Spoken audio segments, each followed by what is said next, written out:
Network marketing করছেন, কিন্তু follow up নিতে গিয়ে মাথা খারাপ হয়ে যাচ্ছে। কোথায় ফলো আপ নেবো, কিভাবে ফলো আপ নেবো, বারংবার বাড়িতে যাচ্ছেন, পাচ্ছেন না খুঁজে, আপনাকে লুকিয়ে পালিয়ে যাচ্ছে লিডস, এরকম অবস্থা, তাই তো? হ্যাঁ, এটা সমাধান বলছি। যদি আপনি এখানে প্রপারলি ঠিক করে পেড ডিজিটাল মার্কেটিং করতে পারেন, তাহলে আপনি জানেন না আপনি তাকে কত রকম ভাবে ফলো আপ নিতে পারবেন। একটু শুনুন কিরকম ভাবে ফলো আপ নিতে পারবেন। সে বাড়িতে বসে রিল দেখবে ফেসবুকের মধ্যে, আপনি সেই রিল বন্ধ করে দিয়ে আপনাকে তার সামনে ফলো আপ নেওয়ার জন্য পাঠাতে পারবেন। সে ইউটিউবে একটা সিনেমা দেখবে, সেই সিনেমার মধ্যে গিয়ে টোকা মেরে বলবেন, হ্যালো, সিনেমা দেখছেন কেন, আমার কাছে বিজনেস করতে আসুন। সে একটা গেম খেলবে, সেই গেম বন্ধ করে দিয়ে আপনার অ্যাডটা সেখানে পৌঁছে দেওয়া সম্ভব হবে, আপনার ফলো আপের অ্যাডটা।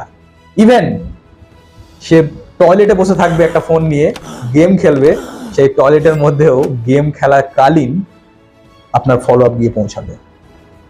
এটা হচ্ছে ডিজিটাল মার্কেটিং এর পাওয়ার, এটা হচ্ছে পেড ডিজিটাল মার্কেটিং এর পাওয়ার। তাই যদি এরকম পাওয়ার গুলো কিভাবে ইউজ করতে হয়, এর পদ্ধতি কি রয়েছে জানার জন্য আমাকে ফলো করতে পারেন। আমরা আরো ইন ফিউচারে এর পদ্ধতিগুলো টেকনিক্যালি দেখানোর চেষ্টা করব।